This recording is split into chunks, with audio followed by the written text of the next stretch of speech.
Good evening, everyone. I'd like to call this council meeting to order. Is there any disclosures of pecuniary interest or general nature thereof? Seeing none, I'd just like to say that Councillor Beach is on a cruise of the Danube, lucky her, and Jack is in Florida playing golf. So, and we're not. Review of items not listed on the agenda, Madam Clerk. Your Worship, there was an addendum went out on Friday which included an item of correspondence, 2 reports, and a bylaw. Thank you very much. Announcements, and I think we start with you, Councillor Barton. Right. Well, welcome everyone. It's great to see everyone out. I'm losing my voice, so I'll try not to speak too much tonight. But we'll see how I do with that. Amazing week of weather. Hopefully this isn't our last one where you can get out and enjoy the trails, but I was out a few times and there was just people everywhere, hiking, walking their dogs, mountain biking. It was just a fantastic week. And then this will be another busy week. So we've got Jody, and I believe it's Metic, who's a Canadian soldier who was injured in Afghanistan, and he's going to be speaking Wednesday night at the Senior Center at 5. I've heard him speak before. He's an incredible speaker. His message is just makes you think of war and everything else very differently. So, and he's now a member of council in the city of Ottawa. So, really interesting guy. And then there's a Durham Farm Connections dinner on Thursday night. So, that's it. Thank you very much again for coming. Good to see you. Councillor Bryan. Thank you, Your Worship. We do have a ton of things going on. Councillor Barton has certainly touched on a couple. Right off the bat, we have the Hospice of Durham kickoff tomorrow night, 7 to 9 at the Old Flame in Port Perry. On Saturday, we have a couple of events. We have the BIA trick-or-treating going on from 1 to 3 downtown. I know they are looking for someone if they could hopefully open up the council offices here. Maybe we could give out candy. We can talk about that. Unfortunately, I will be at the Uxbridge Veterinary Hospital for their 50th anniversary, which is also Saturday. Fright Night at the Museum is coming up as well. We also have the Goodwood Lasagna Dinner November 2nd. I'll say that on behalf of Councillor Beach because she is not here. And one other thing that is a long way off, there was an article written in the Cosmos last week in regards to this book, 13 Ways to Kill Your Community. So I went and picked up a copy from there, so it looks like a fascinating read. And they will have the author in on May 23rd, which not surprisingly is right after the kickoff for the elections. Funny how timing works. Anyways, that is what I have. Thank you. Councillor Hyatt. Thank you, Mayor O'Connor. I'm just going to mention a few things that haven't been mentioned.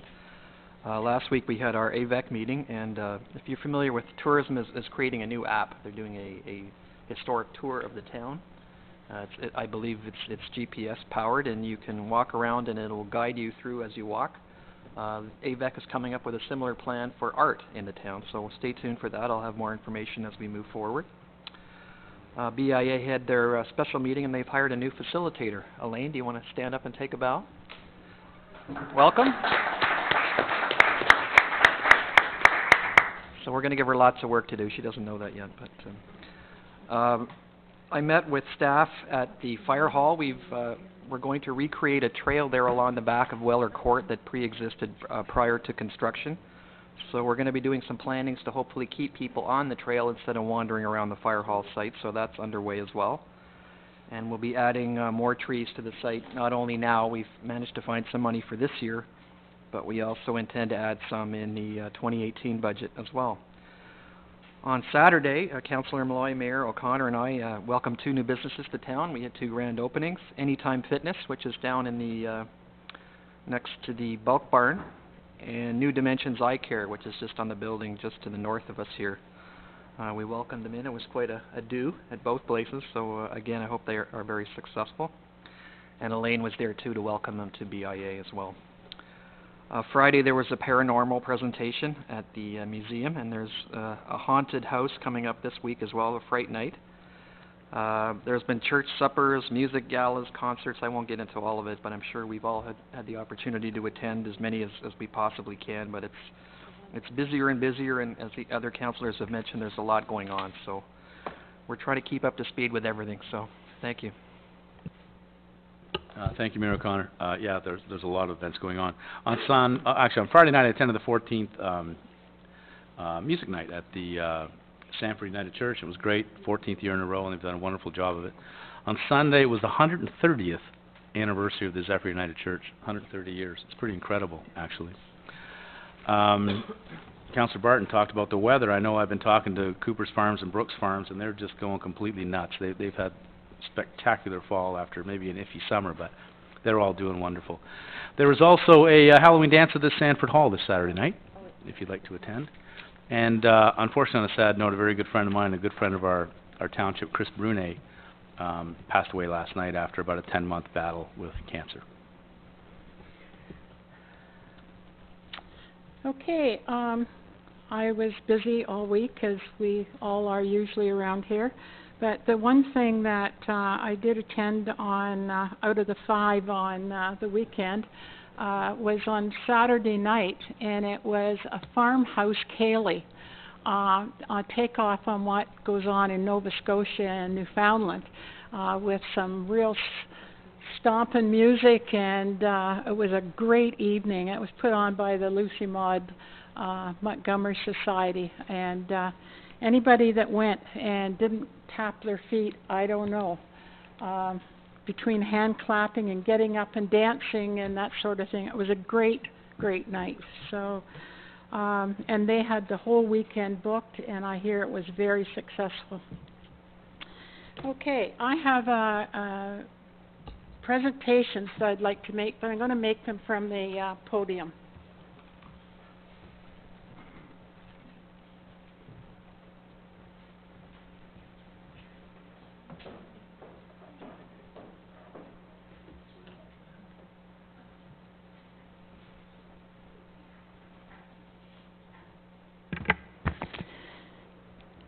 So just so everybody in the audience is aware that we do have an accessibility committee of council, and our deputy clerk, Catalina, where are you, Catalina, looks after that committee. And tonight I have the honor on behalf of council to presenting 2 awards.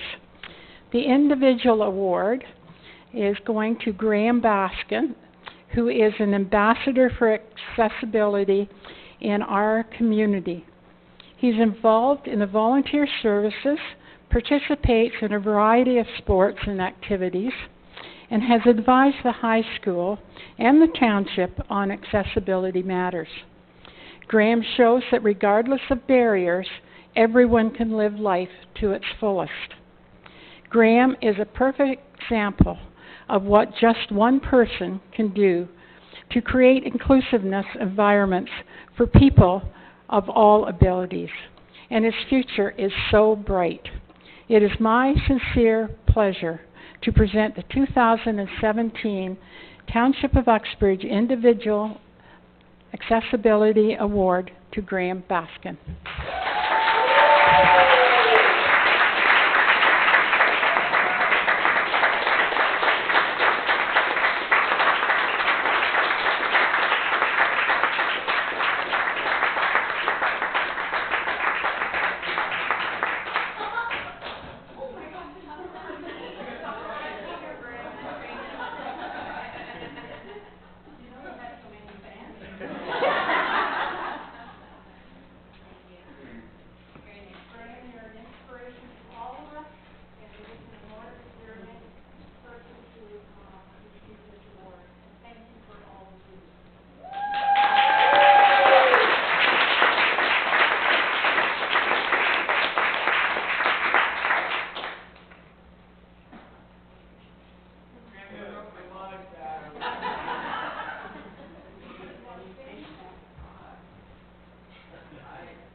Oh wow, okay. I want to say thank you for whoever nominated me, and thank you for everyone that's here tonight. I really, sorry, Don't cry, 'cause now I will start. I really just want to say thank you for giving me this award, and thank you. I don't know.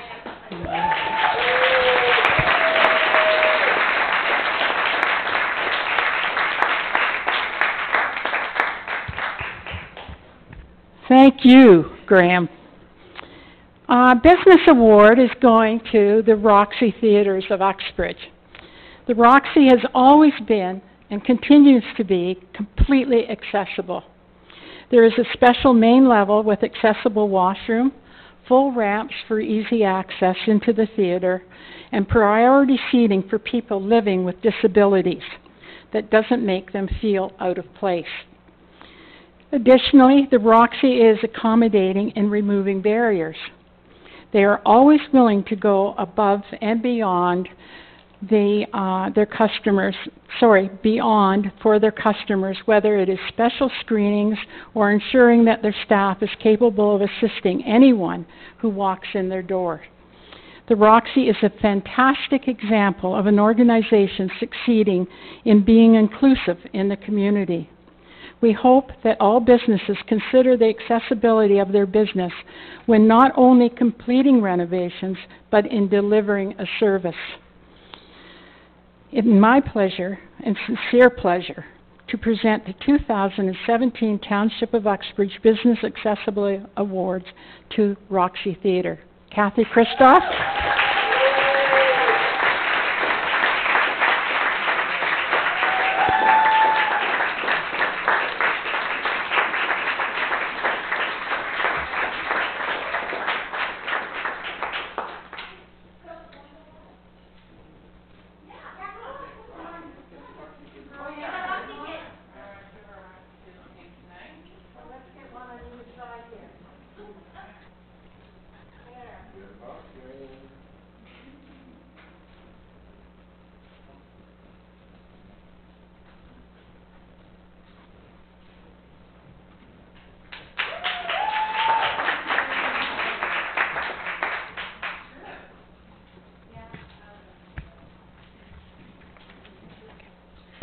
I would just like to say a thank you to Council for facilitating that we can have an accessibility committee in our community. It's essential that we constantly remind businesses that you should not really open your doors unless you're opening them for everyone. So I hope that this will inspire other businesses in our community to reach that conclusion. And I thank you again for the recognition.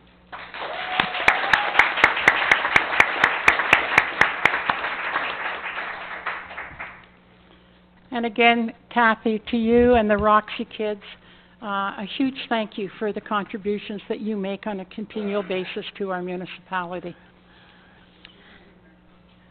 Okay, our first delegation is Amy Stevenson, Uxbridge Gives, and Giving Tuesday is November the 28th.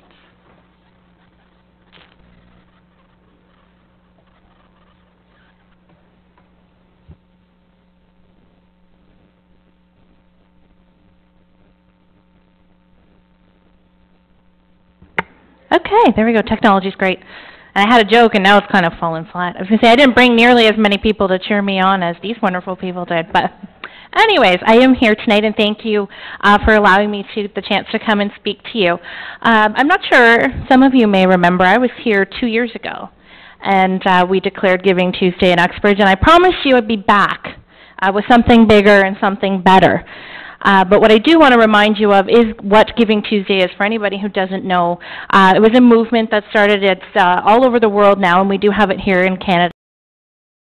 hashtag GivingTuesdayCA. And what it is a movement that was created to sort of correspond with the kickoff to the shopping season, so Black Friday, Cyber Monday, and the charity sector kind of got together as a whole and said, well, what about us? So this kicks off the giving season for us, Giving Tuesday. And it's not necessarily about money. You can make donations and do those kinds of things, but it's about giving back. It's about volunteering. It's about telling people why you volunteer and why you do what you do, and just putting that push of goodwill out there to sort of start that season, because it is our big season in the charity world. We do a lot of our year-end fundraising at this time, so it kicks that off for us. So I was actually fortunate enough doing some Giving Tuesday things for the company that I work for, or charity I work for, sorry. I was approached actually by Canada Helps, and I think it's called Give3 is the other company that started the Canadian movement, and they asked me if I wanted to be a civic leader. And I said, sure. I said, I live in a small town. Does that matter? Because there's Guelph Gives and Waterloo Gives and Halifax Gives and all these big cities. And they said, it doesn't matter. You know, your town must have a big voice. It doesn't matter. It's up to you to help them use it and get it out there. So that's why I'm here, to sort of start to spring oh, I think I'm hungry, spring off this project called Uxbridge Gives, which will be an offshoot of Giving Tuesday, and we'll focus specifically on our town and what we can do and what we do all year. And you were talking about all the wonderful things going in our town, so I think it's a great time to bring this to our town and get it going. There are over 30 local movements on this, so we'll be part of something bigger and a bigger conversation, which I think is really exciting.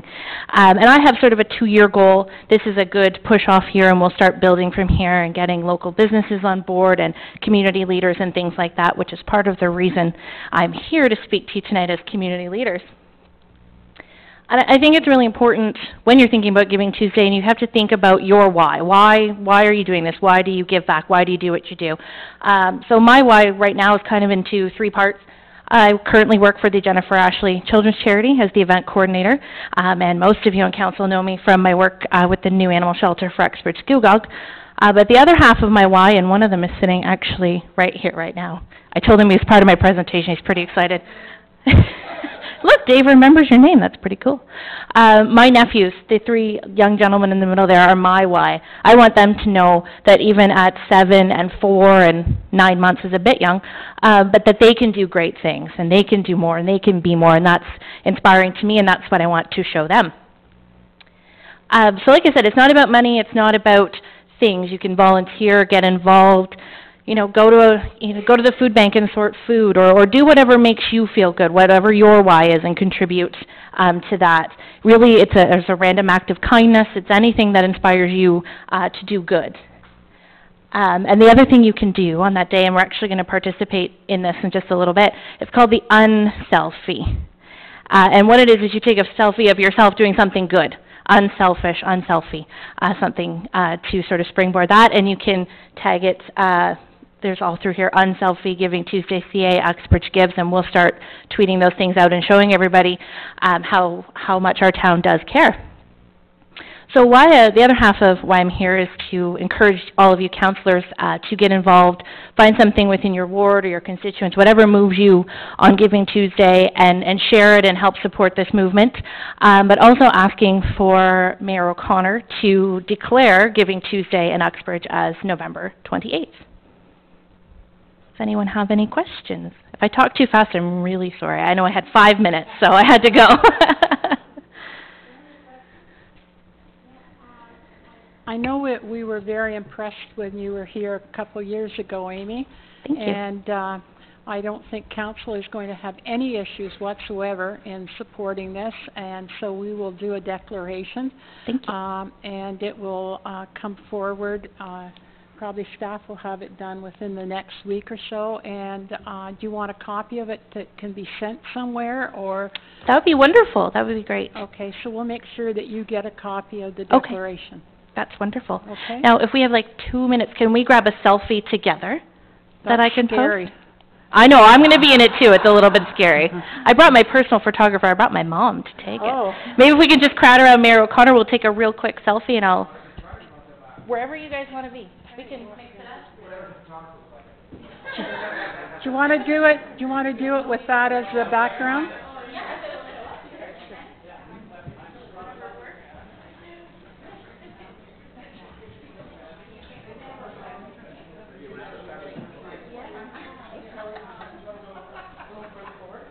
This will take a lot of style. This will be good. Not that many. Yeah, you wouldn't get to,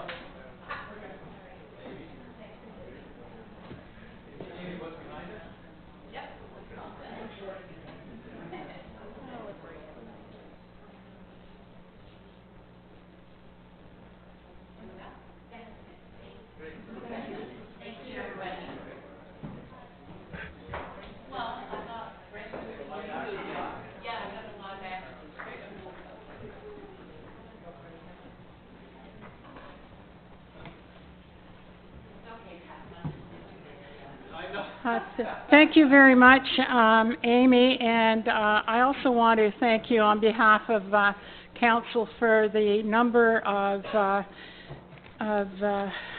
what do we call it? Your involvement, we'll say, in the community as a whole, and it's been noted and certainly appreciated, the amount of work and the amount of hours that you give to community efforts. Okay, Bev Northeast, Chair of the Uxbridge Energy Conservation Advisory Committee, and welcome Bev, and she is going to give us a Conservation Advisory Committee update. That's right, and I didn't bring a camera, so I hope you're not disappointed at the end. But you can all just smile a whole lot and nod yes. Well, no, but you can all just nod yes to everything I'm saying tonight. That'll be the camera. All right, somebody get a shot of that, and don't forget to. Okay, the Energy Conservation Committee realizes the two most important phrases in society today are climate change and go green. And yet society is having a problem understanding what their role is in regards to these phrases, or what their role eventually will be if no one listens. There are so many ways to assist in going green to protect us in the future changes happening to our climate. We can ignore the reports and call them fear-mongering by the scientists, or we can accept and engage society to climb on board and make changes to their lifestyle that will save them money, time, protect our clean water, protect our food sources, the farmers, and assist with the warming trend and the balance, the temperatures for each season so the economy thrives. And most important, a clean environment to give a future to our grandchildren.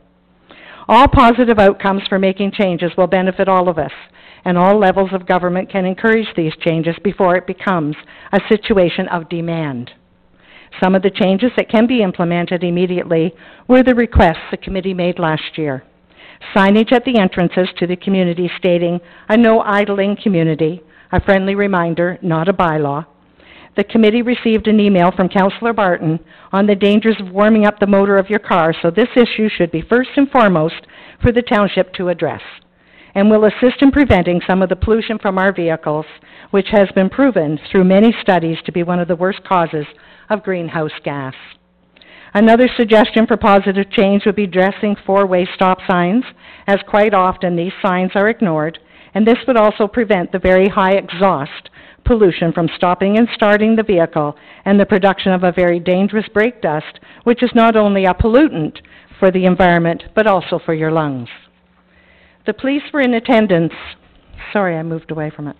The police were in attendance at Council on June 6, 2011, and stated four-way stop signs are not the best way to control traffic, as people have a tendency to ignore the stop signs when it appears unnecessary to control the traffic.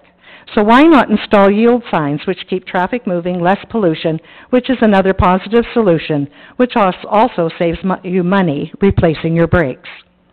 There is a professional material available on why a stop sign should be placed, and that material should be the go-to resource when asked to install a stop sign in the community, when a yield sign can do the trick with less pollution and less chance of being ignored by the drivers and safer for the pedestrians.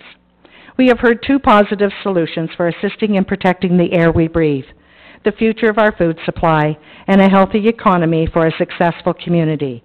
But we need to protect the lives, especially those most vulnerable, our seniors and our children. by lowering the speed limit in our rural roads, our hamlets, and our urban area of the township. Lower speed limits will not only save lives, as every study has shown that a pedestrian hit by a vehicle traveling at 50 kilometers an hour has an 85% chance of being killed, while a pedestrian struck by a vehicle at 30 kilometers an hour, there is only a 5% chance of being killed. And this is a study at the Toronto Road Stopping Distance Report, which I have enclosed in my copy to Council.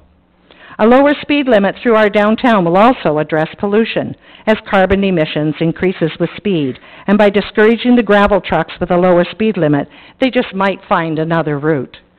Slowing down traffic will also allow visitors to see our many different businesses instead of a glimpse as they race through our township. And with lower speed limits, it is safer to remove stop signs, and replace with yield signs to keep traffic moving, so less brake dust pollution. Lower speed limits will protect those who are using the shoulders of the roads, walking to keep fit, our pets who might wander off property, our children who forget when chasing a ball, and our wildlife who have no idea that a vehicle will kill or maim them, and also all the residents whose lives are priceless. I am told that as long as a community has a speed limit that covers the municipality, i.e. 40 kilometers through the downtown, the subdivisions, rural roads, and hamlets, then posting a 40-kilometer sign at the entrances to the township is a legal method of notifying the public without the major expense of posting the speed limit signs every few hundred feet. And this is less sign pollution, less energy needed to make the signs. I also understand many people are putting their trust in the new technology of vehicles automatically stopping, but that technology is a number of years off due to the cost of a system that will work in all situations and will work in a longer range than 200 meters. And it is predicted this will be more than 10 or 20 years away before it is perfected. And to quote the industry expert, a vehicle that's 99% safe won't be good enough. This is mission critical. You can't afford to miss a single object because that object could be a person. Another area for positive change is the required square footage when building a house. The square footage could be lowered to encourage smaller homes to be built, which would lower the cost of building a home, would certainly save energy, which would be a bonus for the homeowners and the environment. Also, many seniors and young people want to stay in their community, and smaller homes is a perfect solution for seniors to downsize or our young people to afford a home. And to take this one step further, the township could insist on every development, whether it is residential or industrial or commercial, being built in a standard of energy efficiency such as LEED certification or Energy Star program, but I am sure there are newer programs available today. A very important resource within our community is water. And by limiting the idling of vehicles, removing stop signs to keep traffic moving, so less pollution, and lowering the speed limit, will also lower the possibility of polluting the most important and wonderful resource we have, our clean water, which is our lifeline. In 2016, Durham Region did an awareness campaign, A Day Without Water, to show the public what life would be like without water, and how expensive it is to continue to supply clean, fresh water. Every business needs water. The municipal office, the fire department, the police, the hospital, local stores, Tim's for your morning coffee, and to produce all the food we require. We cannot live without water, so water is one of the most important resources, and yet we continue to dispute the studies being done on climate change or hesitate to make changes to protect the very important resource and our livelihood and our future.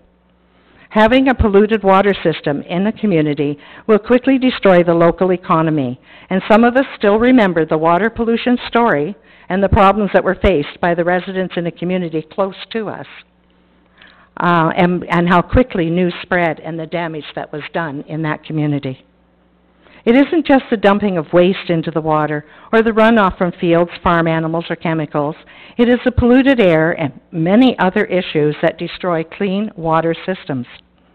The environmental issues have no boundary, and each change connects to the next one. Smaller homes, less waste, no idling signs and stop signs, less brake dust and pollution, slower speed limits, less exhaust pollution. And so all four of these requests is a solution to keep our lifelines: cleaner air and clean water. And a quote I found says it all. So energy efficiency and renewable energy are twin pillars of a sustainable energy policy. Both must be developed concurrently in order to stabilize and reduce carbon dioxide emissions in our lifetime. The cost of poor air quality for Canadians is $36 billion in 2015. And this number is without the inclusion of some of the more significant pollutants contributing to the higher health costs, such as fertilizers, waste heat, pesticides, plastic additives, flame retardants, car exhaust, sewage, crude oil spill-off, to name a few. As a result, honeybees are killed, agricultural output is affected, and depreciation of property and the health of every citizen, it will be in jeopardy. The steps we are asking for are tiny steps in the big picture of climate change, but are steps that will make a difference, within our own community, and will encourage others to make changes that will eventually be huge steps for all of us before it becomes necessary to demand these changes are made. There are areas where the municipality has no control. Electric cars is an example. But building smaller homes, making those homes energy efficient, listing the information for going green on the website to educate the public, lowering the speed limit, advertising a no idling community, and removing stop signs where they are unnecessary are all changes that can be done. As I said at the beginning, climate change and go green are two of the most used phrases today, and yet society is having trouble understanding what their role is to make a change, and what their role eventually will be if no one listens now. As a representative of the Energy Conservation Committee, thank you for giving us this opportunity to speak to Council in regards to the changes we are requesting. And we encourage the Council to consider all of the requests so we can all make a difference. Because no matter what you believe, climate change or not, these changes will create a healthier community, and that benefits all of us. I have handouts for Council and a copy of the website for the idling information that Councillor Barton sent to me. But I have one question. I have one question that says, and you answer it to yourself, please. What did you do today, yesterday, and what will you do tomorrow to assist in stopping greenhouse gas pollution? Thank you. I'm Bev Northeast, Chair of the Energy Conservation Committee. Thank you.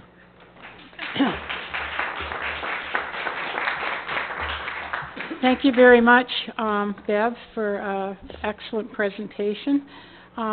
Just so that you and the committee are aware, the new building code does take into consideration the LED, so that no home or business can be built now without adhering to those new criteria. Excellent. So I'm glad to hear that. Thank you. That's a good start. Is there any questions, Councillor Malloy? Hi, Bev. Thank you for your presentation. Just one question. You talked about Yes. the 40-kilometer-an-hour entranceway. Mm-hmm. Is that something new? I mean, we've asked that question before, and that hasn't been the case. The suspension default is 50, and Brock Township apparently has their speed limit for the whole township posted as you enter. That's what I'm told. oh, well, we'll have to look into that. I haven't heard that. I think it's a great idea, but we've Yeah. been told that the default is 50. I had an article here on this, on the speed. Here it is. Under the proposed policy, those measures wouldn't be required. The new criteria includes, among other things, that the road be traveled by fewer than 8,000 vehicles a day, and that the change be supported by a petition signed by at least 25% of the households. Currently, a 30-kilometer sign can be installed only on neighborhood and collector roads, but that won't stand. It'll be changed unless That may there's be 8,000. that may be what we've been waiting for the Yeah. last 2 years, probably. Okay. That is something that has just come out. Okay? Any Alright. further questions? And thank you If for not, listening. I really appreciate Thank you very much, Bev. Thank you. Kate Collins. Kate is here. She's the Tourism Advisory Committee, and Kate is here to give us an update as well.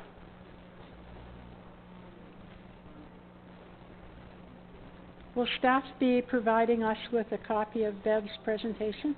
Okay, thank you.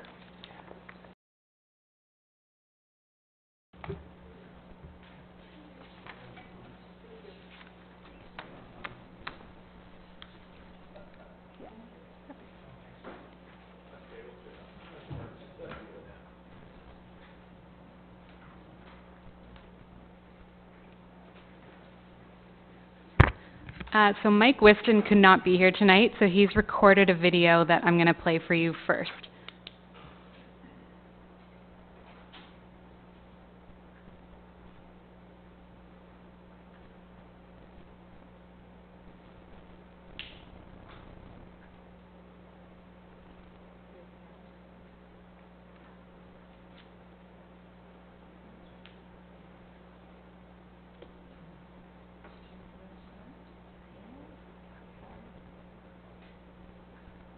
Good evening. I'm Mike Whiston, the Chair of the Tourism Advisory Committee.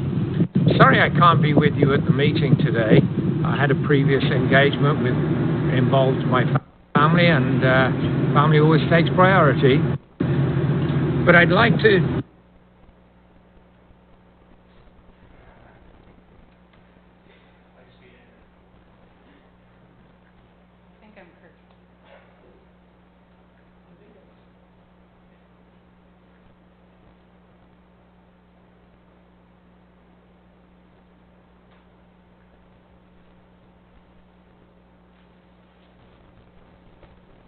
But I'd like to share with you some of the progress that we've been able to make over the past 12 months and appreciate your taking the time to listen to our presentation today, and want to thank you for your support for the tourism efforts that we've made this year. It's well documented that tourism can be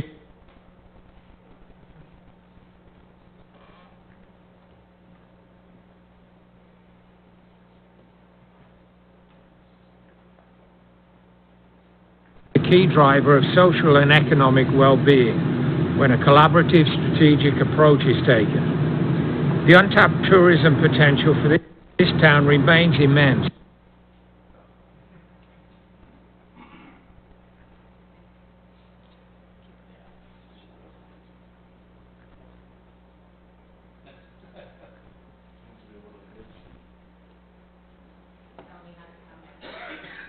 All right, I'm going to retire from videos. I think I'm batting 3 for 3. So I'm here on behalf of the Tourism Advisory Committee to give you our annual review on tourism and what we've accomplished this year.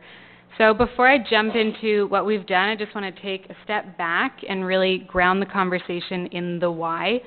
Why tourism? Why does doing any of this matter for the town? So tourism,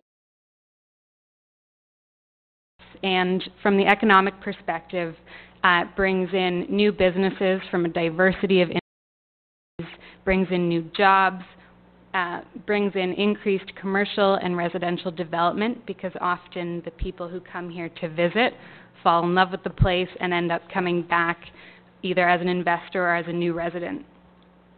On the social side, tourism increases community infrastructure. It preserves cultural heritage, increases community awareness for things that we may not realize are in our very own backyard. It builds community pride.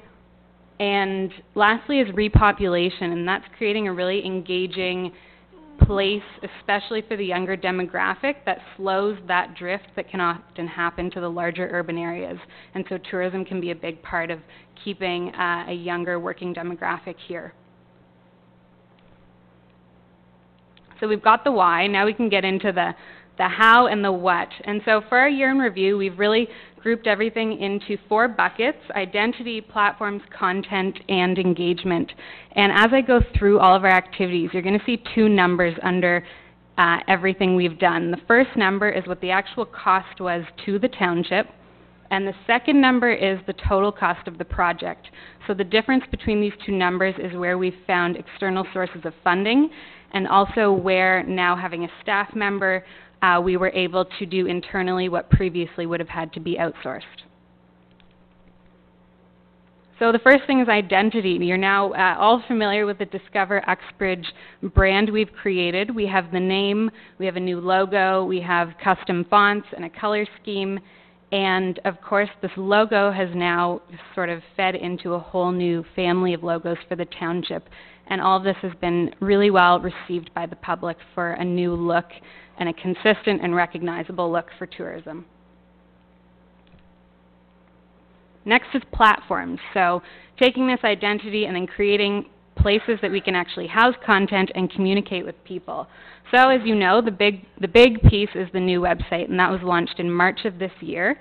We also created new social media accounts on Facebook and Instagram.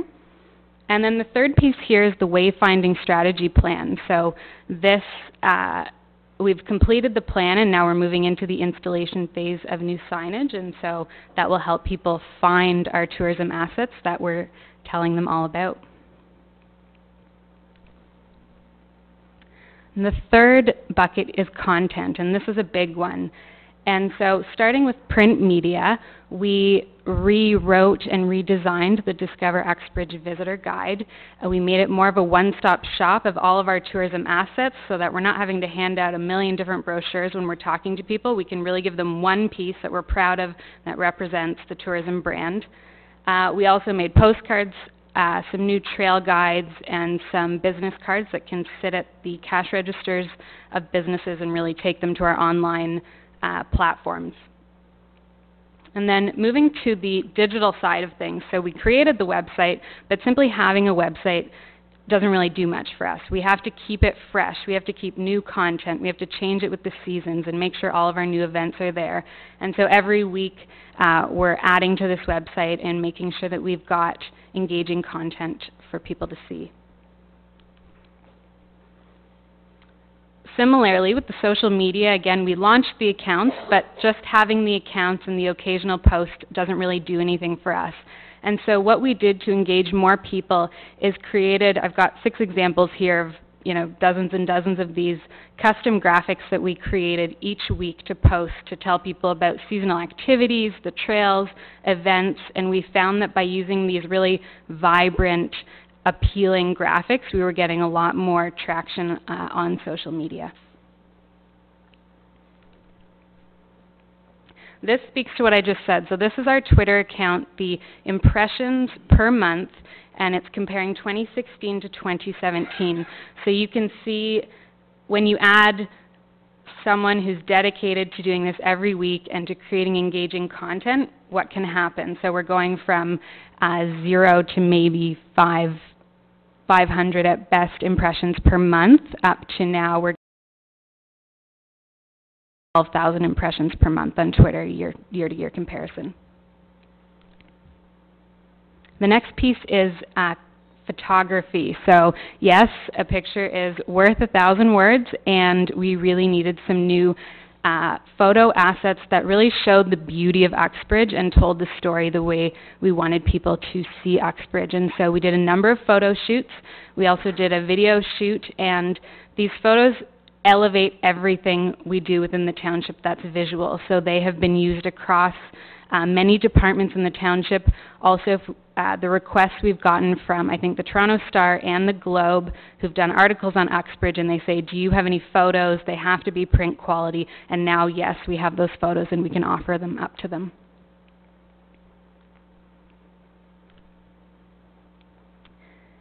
Councillor Hyatt mentioned this, so this is our latest piece of content that we're really excited about, and this is the new historical walking tour, and this is a collaboration with Heritage Uxbridge. And what we did was we took an existing print brochure, and the content was already great in the brochure, but people weren't really using it. And so what we did is we created a digital platform. It's mobile friendly, and it takes you on a GPS guided tour of 37 heritage sites in the downtown area, and this speaks to that cultural presence. It also speaks to economic development and getting more feet walking down the main strip, and so as people are on this tour, they're hopefully going to shop, stop for coffee, eat, and so forth. And then the other great thing about this platform is as Councillor Hyatt mentioned, is we now have a base technology that we can create other themed tours. So whether it's a walking tour or a driving tour, we've invested in this base, and now it's much easier to just create an entire library of walking tours.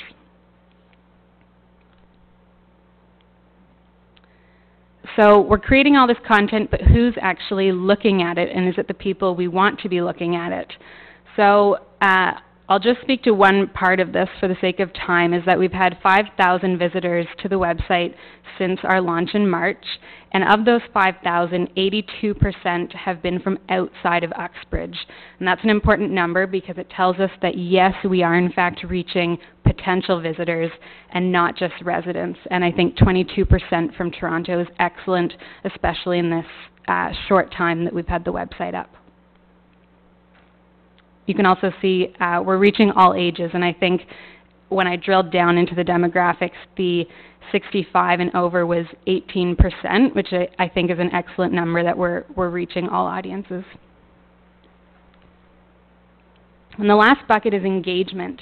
So not just pushing out content, but creating this two-way dialogue with our stakeholders. And so we're doing this through the tourism phone, the tourism email, and the tourism social media accounts. And just one example that's recent is a seniors group, our seniors home in Markham contacted us and said they want to bring a bus of 60 seniors next week to Uxbridge. What's open? What can they do? What's accessible? How can we help them plan that trip? And so I know they really appreciated having a point of contact and someone who could speak to those details about the town. So next week we'll have a bus of 60 seniors from Markham walking Elgin Park's new trail. The other piece of engagement is the tourism trailer. So we went to 12 events this year covering 22 days. We had hundreds of conversations with both visitors and residents, and actually found that often there were new residents coming to the trailer and they didn't know about the trails, they didn't know about the manse, they didn't know about the Foster, and so we're able to give them information about the town. And then, of course, meeting with businesses and our regional tourism organizations and other volunteer groups in Uxbridge to come up with collaborative ideas and also find sources of funding. Two events worth mentioning. The first, many of you attended, which was the website launch event, and we did have some new stakeholders who hadn't previously engaged with tourism with the township, so that was successful. And the second one is the Beer and Cheese Train media event. And what this was before the Beer and Cheese Train became a publicly offered event, we had 12 respected food bloggers from Toronto who were bussed out to Uxbridge. They got to do a preview trip on the train, and then I took them for a guided tour of the downtown area and then put them back on their bus, and they went back to Toronto, and what they did is they each wrote a follow-up article about their experience. So we were published in 12 different places, and this led to about 100,000 impressions for Uxbridge. And if you compare that to what you would pay to get that many impressions, the PR value is $70,000. In addition to this, Central Counties paid for a half-page editorial in the Globe and Mail and LCBO magazine. And so this event, actually, we didn't spend anything. It cost Central Counties $34,000 plus $70,000 in PR value, and was immensely successful. We had really great feedback from these bloggers. You can see on the left-hand column, that's where we were published. That's how many readers there are for each of those publications. And then on the right is just one example. In Urban Guides, you can see Uxbridge in the bottom left corner, and we're in the company of Quebec City and Toronto, so it's nice to be up there with big world-renowned cities. And this chart summarizes all of these opportunities that I've just spoken of, and we're calling this Opportunities Found because what we've been able to do over the past 2 budget years is, for the township spend of $19,000, we had $135,000 in opportunities. And so we've really been able to maximize our own spending in order to accomplish all of this.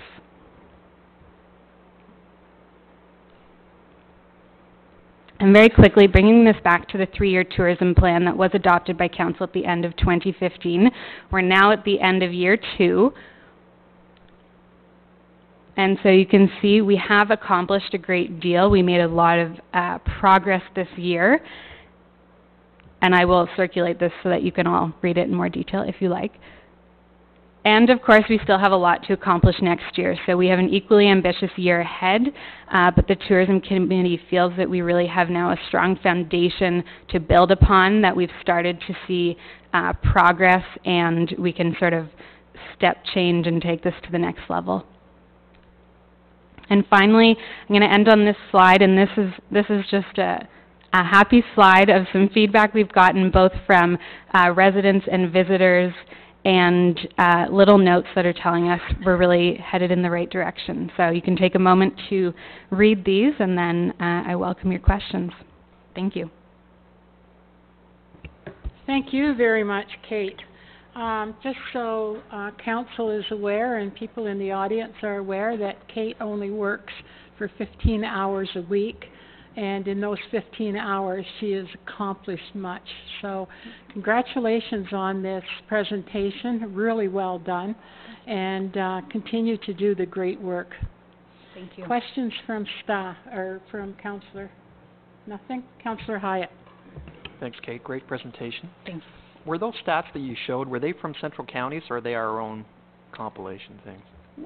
Which stats? It was on one of the early slides where you had percentages of numbers of people that were accessing the site. Yes. Way back. Yep. Oh, yes. here. Those These numbers? are our own. Their own numbers? Yes. Does Central County supply any information I've beyond pulled that? all of these ones from Google. Did Yeah. Are you able to break it down on who is accessing the information or the particular type of information? You understand, like, is it, you've got reaching all ages there, you've got it broken down, but like, are the 18-year-olds accessing certain portions and the 35-plus average are accessing something else? We can do that, yes. Can you? Yes. Because I think that would be quite helpful, Yeah. because obviously there's different spending powers within the different demographics. So if you can pair up what they're looking at into where they would be interested in, that makes a lot more sense than showing them everything, you know what I mean? Yes. And, okay, we're using Facebook, we're using Twitter. Yeah. Is that it? And Instagram. And Instagram, we Yeah. are using Instagram, Yeah. okay. Plus our website. Plus the Right. website, yeah. What do you find to be the most active of all the platforms? Definitely Instagram. Instagram? Yeah, tourism is so visual. So, you know, the picture tells the story so well in tourism that I think for Instagram, people see it. It is so beautiful here that we don't have to work at making Instagram look good. It just looks good because Uxbridge is beautiful. So, that account has grown definitely the fastest of all of them. So are we allocating more resource time to dealing with the busier platforms, as it were, or? Yes, or and do we you, can. Or do you kind of spread yourself evenly over? At this point, it's fairly even because they're all new. So they're first, other than the Twitter, they're first-year accounts. But what you can do is sort of take one great picture and just sort of modify it for what platform it's going to go on, and it just happens that on Instagram we get, you know, the most feedback. Bang for the buck, But if I've already taken the picture, it doesn't hurt to put it on Twitter. So. And I love that slide you had up there of leveraging the 19,000 into, was it 130,000? 135, yeah. That's pretty awesome. And Central Counties, if Mike's video had played through, what he says is, thank you, Central Counties. They have been a great partner. They really have seen the potential in Uxbridge, and I think that's been a bang up job they've done, you know, because they have a huge pool of resources they can draw on, right? So they do, yeah. So maybe we can add a couple of zeros to that for next year. I'll do my best. Thanks very much. Councillor Barton. Yeah, just a quick one. Fantastic presentation, Kate. Thank you. If you go ahead a couple slides where you're adding up all the dollars. There we go. That doesn't include the 70,000 from the beer and cheese event, right? No. So what I've done here is I've put hard costs on this chart. The 70,000 PR, that's a bit of a, it's not a hard cost. That's an estimate on the PR value. So I could put PR value to everything we've done, but there is a little bit of guesswork in that. So these are simply hard costs, what you're seeing here. Okay, fantastic. Yeah. Thank you very much. Again, Kate, thank you so much to you and to the Committee of Volunteers for an excellent job. Thank you.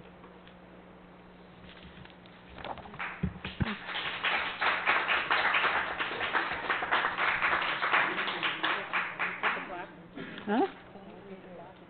Yeah. Just so you're not aware, we're not supposed to clap in council chambers, but it's a little late now to be telling you. Next deputation is Derek Conley and Paul Laporte, and they're from the North Durham Nature, Uxbridge Trails, Skugog Environmental Advisory Committee, and they have been kind enough to provide council with quite a volume of information regarding invasive species, particularly the phragmites. Is that how you... Phragmite? Okay. So welcome, gentlemen. Phragmites. Super Phragmites. It's mighty is right. Okay, so we look forward to hearing your presentation. Thank you very much, Mayor O'Connor and councillors. Paul and I are going to go through a slideshow here that Paul presented to Skugog Council for their attack on the invasive species, and we've modified it slightly to introduce some of the ideas, some of the things I've been involved in through the Trails Committee, and we're going to add that to it. I particularly like, Derek, the mapping that you did showing where we have a number of these, what do we say, large areas along the town trails and then along roadways. Yeah, that's, and if you've had a chance to look at the report, it shows you that we've got 41 spots that have been identified. The interesting thing that's not in that report, which I just found out this week, is that in 2010, this group, the Hit Squad, was just testing out this whole process, and they identified 25 sites of Phragmites on all of the roads in Uxbridge. So we've increased that number, but we haven't even gone and looked at all the roads. We were focusing on the trails, so there's been quite a big increase. Anyway, it looks like we're back in the picture. So Paul's going to take it away to start us off. Thank you. So a bit of hills and valleys tonight. We've heard some good stuff and some bad stuff. We're about to go into a valley. Since Uxbridge's incorporation in 1850, the landscape has changed quite a bit, as everyone knows. We have slowly, progressively taken away and stripped most of the virgin forest that was once here, and in its place we came into agriculture, and that is obviously quite prevalent in Uxbridge. And since then, agriculture has gone into a decline as well, and now we're into development, all of which has caused quite a strain on our ecology. There's a lot of fragmentation, there's a lot of infrastructure change, and all of these changes demand more and more of the same. The pressure on our ecology is constant and continual and getting worse, mainly because of the introduction of invasive species. Ontario has over 441 invasive species. That's more than any other province in Canada. What are invasive species? Invasive species are alien plants whose introduction or spread negatively impacts native biodiversity, the economy, society, including human health. We know that biodiversity is very important for our health.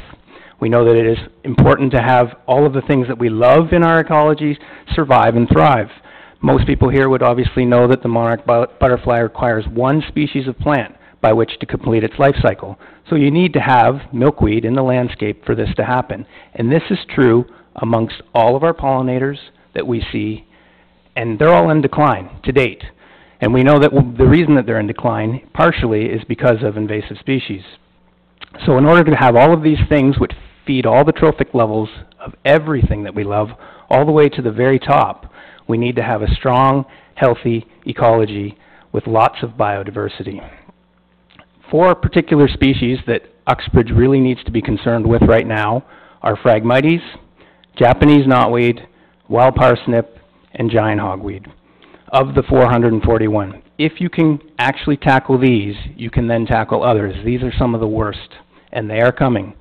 So some of you may be familiar with dog strangling vine. It is a pretty nasty plant, but it helps explain what invasive species are. So first of all, they have what's called enemy release. So they haven't evolved here like all of the insects I mentioned before. So none of our herbivores, none of our insects or anything will eat them. So they have nothing to control them.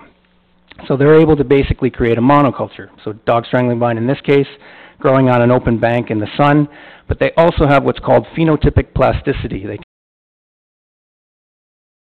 Being in full sun, it's spreading out, whereas in a forest setting, it's growing up with much larger leaves.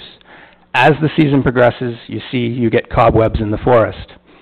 This is very, very, very detrimental to biodiversity and all of the things that we know and love, this being bloodroot, and it also prevents forest regeneration.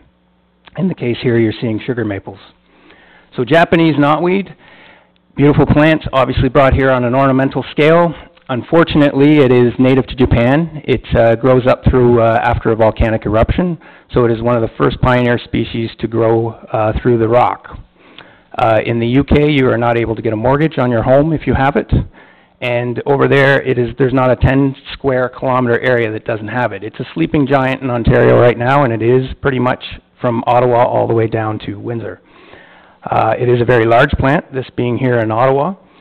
And the biomass of that plant is 2/3 underground. So what you see above ground doesn't even compare to what is underground. It grows through foundations. It will grow through basically any weakness in any structure. So it is not something to be ignored. It can take up to 5 years to kill with Roundup. European common weed. This is one in particular that we're here to talk about. As you can see, it can grow quite large. It has multiple liability issues for a municipality. In Scugog, we're currently trying to prevent it from getting into Lake Scugog. Obviously, you can see property values declining if there are no sight lines. And here it is spreading along corridors with it because there is no legal chemical use over water.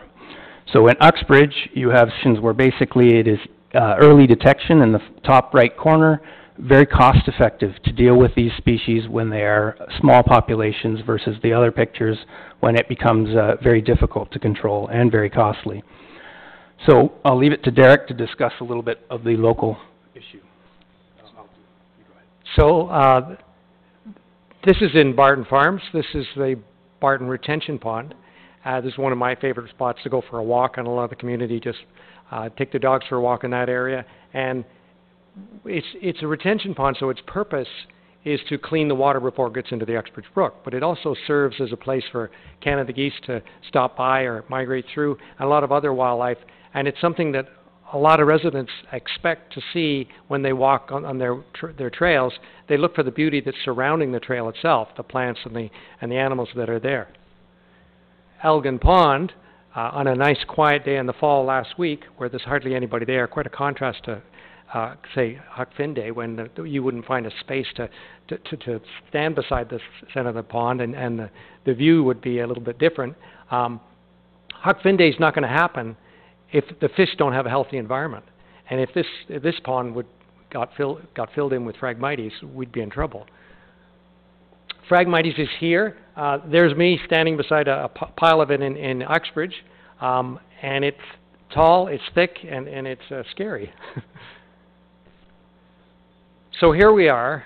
What are we going to do? Well, fortunately, we're not alone. There's a lot of groups out there that are already working on it, and we're part of them. And there's many, many different organizations that can help us, including North Durham Nature, Township of Scugog are involved in the same battle. But don't think of us as being, we're the only people that have to do this. There's a lot of people that are helping out. We've come up with 10 recommendations that we're going to go through one by one and give you some ideas on what we think we need to do. The first one we've already started, and that is Uxbridge has already started. We have awareness already taking place. There's me pulling out some of the Phragmites in Barton Pond.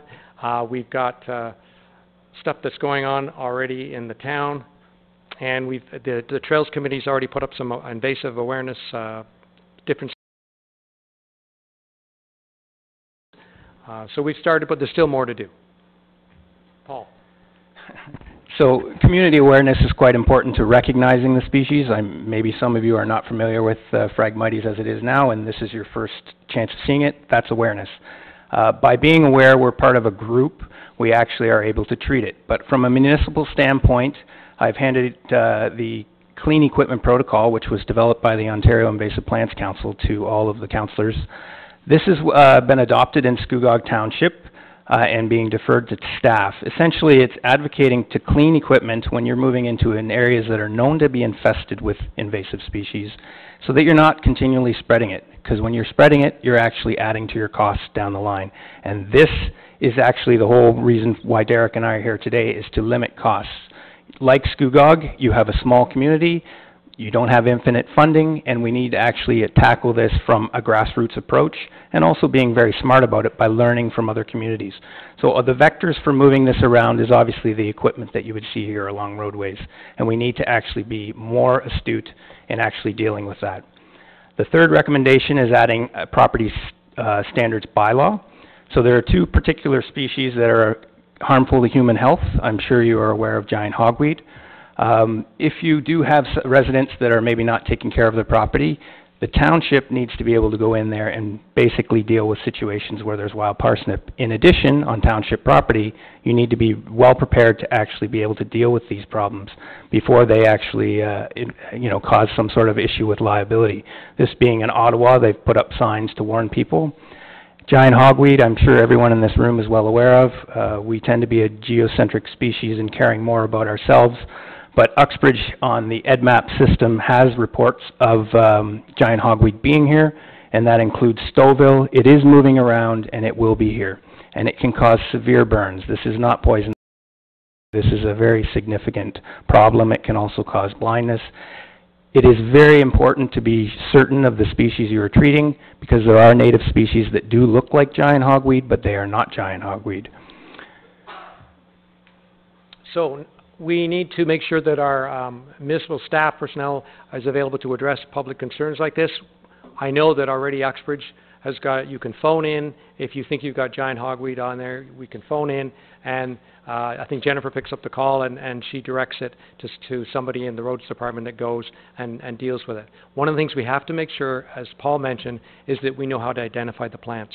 Not just because I was on a canoe trip this summer with a friend. We were paddling down the Pefferlaw River, and he was saying, look at all the giant hogweed, because there was a lot of plants that looked like giant hogweed, and we took pictures of it. It wasn't giant hogweed. It was just a native plant that looked a little bit like it. So we have to be careful there. We need to think about how can we educate the staff about the invasive species so they know what they look like, and how do we educate our public in the town of how do these plants look like. I think we're on the next one, right? Sure. Is that you or me? That's you. So as mentioned before, the Ontario Invasive Plants Council has a lot of information for staff to review that could help in identifying these species. Derek's going to get into a mapping system later on where they actually help verify whether or not the species you're identifying is the true species. But building a partnership network is also very important. So in Scugog Township, we have the Lake Stewards. We are working with our conservation authorities, and the township needs to put your conservation authorities to work. They need to work for you. They need to do projects that you needed to get done. They need to be involved in a lot of the issues around invasive species. Because obviously when you're dealing with certain circumstances where it's aquatic situations, they have the expertise with which to do so. So strengthening these relationships does take time. This is a long process. Okay, we started learning how to use the EDMAP system, which is a survey system that puts the location of the invasive plant on a map, which anybody can use. The Trails Committee hired Lauren Negrassos, who's a local Uxbridge gal, who was already working in Scugog and had been hired on this thing called Hit Squad, which the Federation of Anglers and Hunters had a grant which supported this through the Invasive Species Awareness Program. And she had done a complete survey of Scugog for where all the Phragmites was, and we grabbed her at the end of the summer with the Trails Committee and hired her to do a quick survey of our trails and where Phragmites was in the trails. Now, this particular mapping software allowed us to identify that there was 40 different points in Uxbridge that had Phragmites already started. Of our town trails, 7 of the 10 town trails have the plant, and it wasn't in the Countryside Preserve. It's not at Quaker Commons. It's not at Elgin Park. It's not up in the fields of Uxbridge on the O'Neill Trail yet. It is across the road from Elgin Park. So we have to be aware of that. The largest area was Lake Ridge and Highway 47. We've got to get it before it gets out of hand.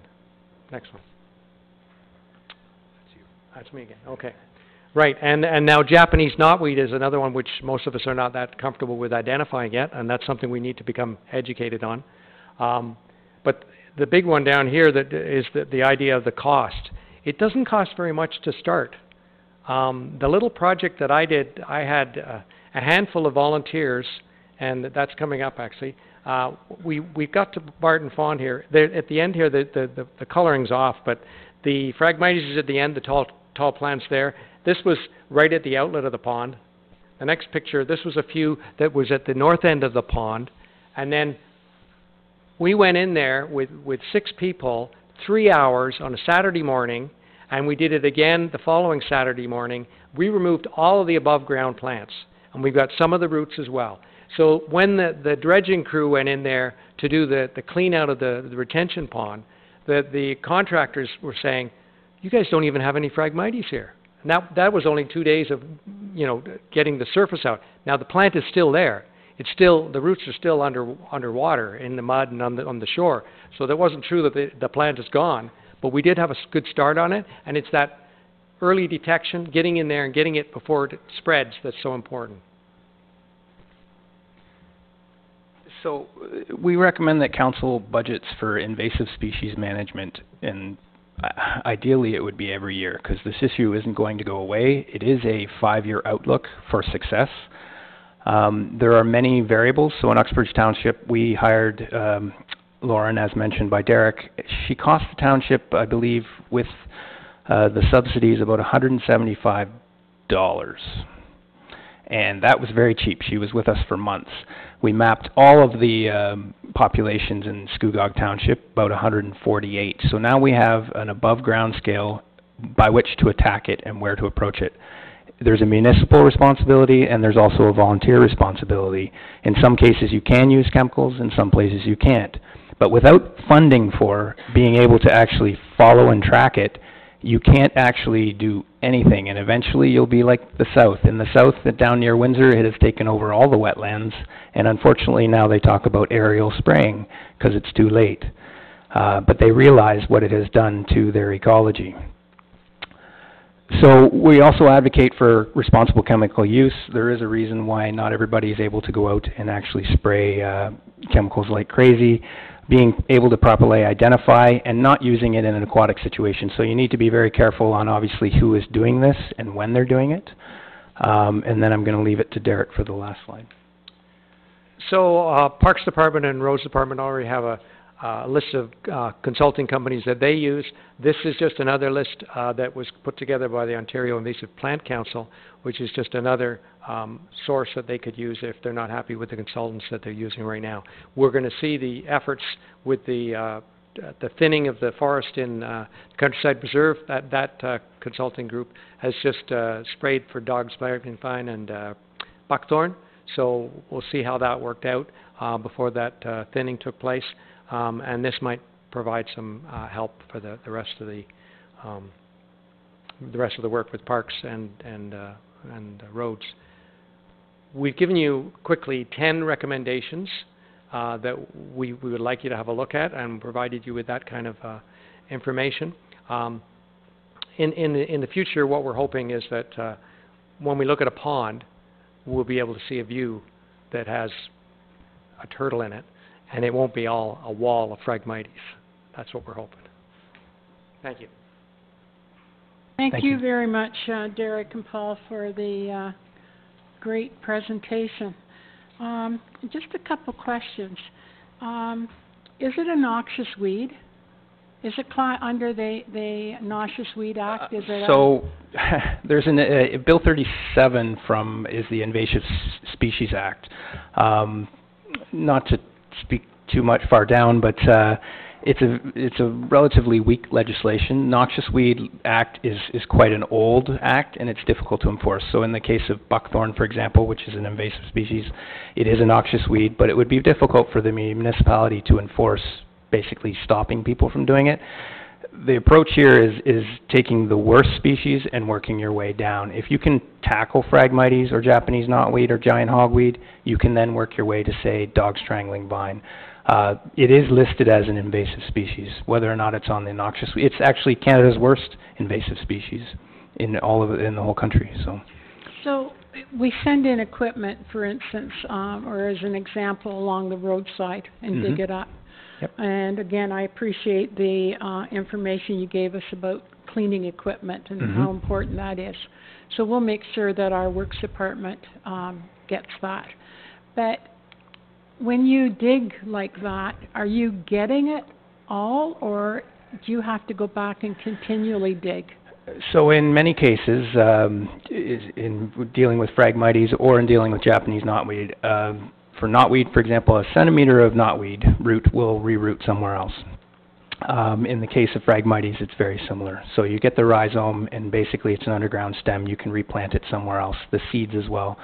For Scugog Township, my suggestion is that equipment, once these areas are mapped, you know that it's a bad area, so you should bring it back to your Works Department and basically power wash it there, and have an isolated area where you know invasives are basically going to potentially take off, but you can treat them. But rather than moving to clean areas, it's basically, it's like surgery, you know. You don't want to move with an affected piece of the equipment from one place to the next, because the costs will elevate quite severely. And now that you all know Phragmites, you're going to see it along the 407 and everywhere, and you're not going to want it here, that's for sure. Well, we do have it here, and as you say, the worst place that I can think of right now is 47 and Highway 12, or not 12, but Lake Ridge Road. That's correct. I mean, it's huge there. When I moved into I moved to Sunderland, it was a very small population then, and it does grow quite quickly. So I would say within 10 years, it's moving up and down all those corridors now. So just one last question. So you go in, is it a continual basis that every year we have to go back, or is there a point that once you keep digging it, it hopefully gives up and won't grow anymore? So within that tiered approach, you're going to be dealing with situations where Derek was dealing with an aquatic situation that you're unable to treat chemically. You will probably have to go back and monitor that again and again. There's a technique called spading that you would do. With chemicals, though, that is the surefire way to beat it, and the municipality has the ability to do that along corridors, along roadways. Because you don't want it to be a vector to some of your tributaries, your waterways. You don't want it to move from the corridors, the roadways, into the waterways, because then you lose it. So. Well, wasn't that long ago, maybe 4 or 5 years ago, purple loosestrife was everybody's concern, because all our wetlands were being dried up by this plant. Yeah, that was the rock star of invasive plants in the 90s. They released a beetle that reduced it by 80%. So biological controls are with all plant species, as the presentation outlined. They are the best control measure. But without anything here presently, they have to basically do a multitude of tests to make sure it's not going to jump or cause other issues. And ultimately, our goal is to slow it down. And maintain high-quality areas such as the Barton Pond that he was mentioning there. Because it mitigates a lot of the development and fragmentation issues that we're talking about by having high-quality natural areas. Okay. When we clear that out, when I dug it out with the volunteers, we've opened up an area. So in the spring, it takes a little longer to get started than some other plants. So there will be other plants that will move in because there's a space. Okay. So there's that to think about, and the animals can move in too. As soon as we took those plants out there, the first thing I noticed was frogs hopping through. We didn't see any frogs while we were in there, shoveling the stuff out. No frogs at all. But as soon as we cleared them out of there, the creatures moving around. So there you can see an immediate, benefit from the point of view of the ecology just by removing the above ground stuff, even though we know that we've got to go back next year. And in fact, it was a month we had that warming trend right after we'd finished. And I went back and yes, there were still some plants we missed, right? But we didn't notice them until the warming trend. So. Great. Any questions? Councillor Malloy, then Councillor Hyatt. Great. I just wonder if that purple loosestripe beetle is the one I vacuum up out of my house every day. Is that the same one? Are you vacuuming bugs now? Actually, just this week they came out again. This week, which really surprised me. The beetles. What color is your house? What color's my house? Yes. It's sort of a mustard-colored siding. Do you have ladybird beetles coming to your house? Sometimes bugs overwinter on the sides of houses, and they leave a pheromone in your siding, so it would basically attract them. Well, the weather's been so nice, I don't blame them for coming outside. But just a couple quick things. You talked about 40 locations in Uxbridge, and I noticed by your mapping, I know you were sticking mostly to the trails. I can tell you, if you go to the northwest corner of the township, there is tons of this stuff up there. Well, we haven't even mapped that. I know, it's not even on the map. I noticed that. We need to do that. That's one of the things. Once everybody gets comfortable with the software, it's very simple. You can do it on your phone. Because there's incredible. Anybody can do it. And the other thing I forgot to mention is that when we put something in that software on that map, it's not automatically there. Somebody has to check it, right? So I put in Phragmites reports too. There's a photograph and I put it in. But somebody else, an expert, has to check that information to make sure that I have identified the right plant. Yeah. Well, I'm quite confident this is Phragmites. I'm sure you are. Yeah. But with some of the other plants like the hogweed and those, we need to be putting those in as well. We have. Another quick question, the thing that always sort of gets me is I used to think that was called, what did we call that? Phragmites. It was sort of like, you'd buy it in a nursery. Because it was sort of like... No, that's miscanthus. I know, that's why I wonder, what sort of what is there that you can and cannot sell in a nursery? And do nurseries have rules that say, I'm sure there's lots of invasive species that people brought over because they look real pretty and they planted in their gardens until we found out later. Phragmites has been here since 1914. It traveled along... Is that when it came? Yes. Okay. Where it was originally in St. John's, they called it elephant grass, and it is believed to have come in on with circus feed from back then. So it's traveled up the St. Lawrence the same way as now. We basically cause disturbances along the roadways, and it's basically been able to move here and from the United States. The Invasive Species Act is quite weak, so it still doesn't stipulate a lot of selling of certain species that it should, such as, say, goutweed or periwinkle. Those are still able to be sold, and they are the invasive species of 20 years from now. So the legislation is quite weak, but from a municipal standpoint, it is a known fact that this is a problem. So Phragmites, it may look like other species. As I mentioned, if you can defeat the worst, you can deal with all the rest, as long as you build a program by which to do so. Great, thank you.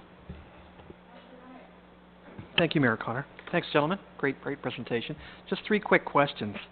We kind of touched on it earlier. Does it have any natural predators, beetles or ants or something that like gnawing on it? So when you have invasive species come into an area, there are generalist bugs that will attack them over time. So eventually things will evolve, but it takes centuries by which to do so, and in many cases thousands of years. So in Europe, Eurasia, there's about 200 beetles. We've got maybe 2 to 5, I believe. So there is no control for it that is a biological control. Okay. Now, I was just reading your report on disposal. There's a big push on now for biomass. Could they be harvested and used as pulp or... So I spoke with a gentleman from the MNR, and unfortunately the tests they've done on these, the biomass is weak, so it's a hollow stem. So there's mass there to make the other one that your colleague talked about, miscanthus, though, does. So in some instances, yes, and miscanthus actually outcompetes Phragmites. You'll be seeing it someday in the future. But Phragmites, unfortunately, doesn't have a lot of uses outside of thatch roofs and things like that in Europe. So if we want to start thatch roofing. And Derek, you mentioned when you cleaned out that area at Barton Pond, if we were to replant something that would block it out so that it couldn't establish itself, I guess. Yeah, I think that's exactly what we need to be doing. Is that the secret to we getting get rid some of it? native species in there that's their home, and they're balanced with everything else that fits in there, then we're competing. Yeah. So we wanna kinda nurture it after we've clear-cutted what was there Yep. before, right? Okay, great. Thank you. Thank you. Councillor Barton? Hey, guys, thank you very much for coming in. So it's clear for me, when our works people are cutting the grass along the ditches, you would recommend that they cut the Phragmites or not cut it, and then spray it in the future? So, basically, I would recommend cutting it, but timing is quite key. Okay. So if you're not dealing with it chemically, you're supposed to treat it around June when it's basically exhausted a lot of its root energy into growing. Okay. And then you cut it at that point, and then you're supposed to touch it again in August. Cutting alone won't eliminate it, but you will basically weaken the plant. Any plant that's not allowed to absorb the sun is going to weaken over time. So that is a slow-down strategy. It's not the actual bulletproof one, but it is a good way to sort of slowly deal with the issue according to the maps that you have and strategize what's a priority and what's not. Okay, but when our guys cut it, they should stop the equipment, wash it, and then go back? No, so there's a certain time of year, so I would say if they hadn't gotten the population before it's at a seeding level, that you don't want to necessarily be distributing seed heads. Yeah. Viability of seeds in certain areas in Uxbridge, such as was mentioned on 47 and Lakeridge, that one has a very high viable seed population because there's lots of different populations.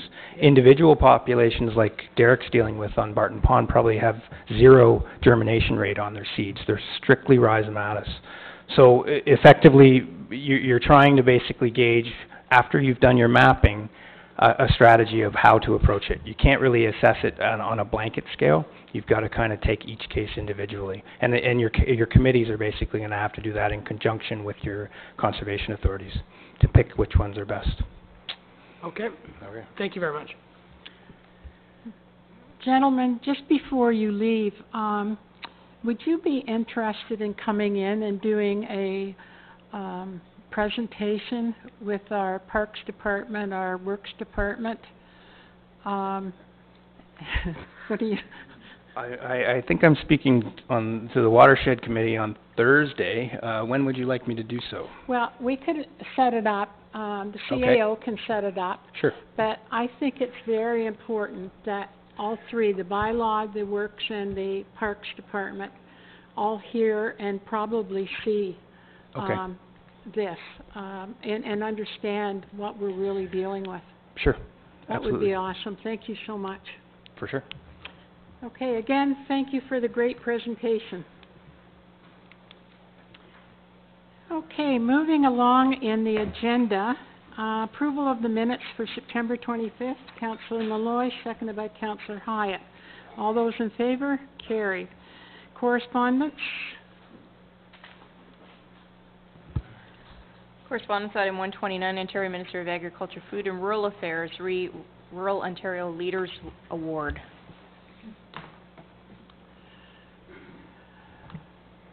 Councillor Barton. Just when I read the description on this, Joel Spears came to mind. Excellent. As an individual, he's a gentleman who volunteers everywhere, is busy every night of the week, helping everyone. Excellent. And gets very involved in everything he does. Okay. Seconded by Councillor Hyatt. Okay, we need to get some information on him then. Can you contact his parents? Sure, or Leah or someone, sure. Yeah, Leah. Okay. Thank you. All those in favor? Carried. Could we please open that door? Oh. Get some airflow in here. Correspondence item 130, Region of Durham Re-Cannabis Legislation, Bill C-45, Bill C-46. Just received for information. Councillor Bryan and Councillor Barton. All those in favor? Carried. Correspondence item 131, Town of Push Lynch Provincial Growth Plan, comments on draft natural heritage system and draft prime agricultural system. Thank you. Support. Councillor Hyatt, Councillor Bryan. All those in favor? Carried. Correspondence item 132, Elaine Lee, BIA Trick or Treat event, Uxbridge on Saturday, October the 28th, from 1 till 3. Okay, so who is going to be here to manage it? Do you think that, why wouldn't we just buy some and take it to the library? If you want, I can call Elaine and take care of that. So I'll tell her to take it to the library and we'll buy some candy. Okay. Yeah, no Yeah, problem. because the kids aren't going to walk up this far when everything is in the downtown core, so let's have something. Oh, sorry. To you, Madam Mayor, I understand that because I asked that question, and I said, well, how would they even know we were open? And Elaine said there was going to be scarecrows that can be posted out front of all the different places handing out, but there are businesses apparently on Toronto Street South that are participating as well. So. The idea is still a good one. I'd rather right take extra stuff from the library. Yeah, I'll talk to Elaine. We'll take care of that. Okay? Yeah. Thank you. So we're going to purchase some candy and take it to the library. Moved by you. Sure, I'll Seconded by Gord Hyatt. All those in favor? Carried. Committee. Sorry, Sorry, one more. Addendum. One, correspondence item 133, Lisa Street, Uxbridge Occupants Club, request to host short film in the Rotary Bandshell Elgin Park during Fantasy of Lights on December 17th. I think it's a great idea. Yeah. Oh, Lisa's gone. But I think that that's a great idea. And I want to also say that Lisa has been a great supporter of the tourist trailer, so we thank her for that as well. But this certainly is something that would add to the Festival of Lights. So we're moving. Pat, did you move it? Yeah, Okay. I'll second it. I just have a quick question. Has she had an opportunity to speak with Bob or anybody over the logistics of this? I don't know. That might be advisable. I mean, you know, you might need a snow shovel or something. You know, Yeah. I think she needs to meet with Bob too, so. Okay, Okay. so I think that maybe as a member. Sure.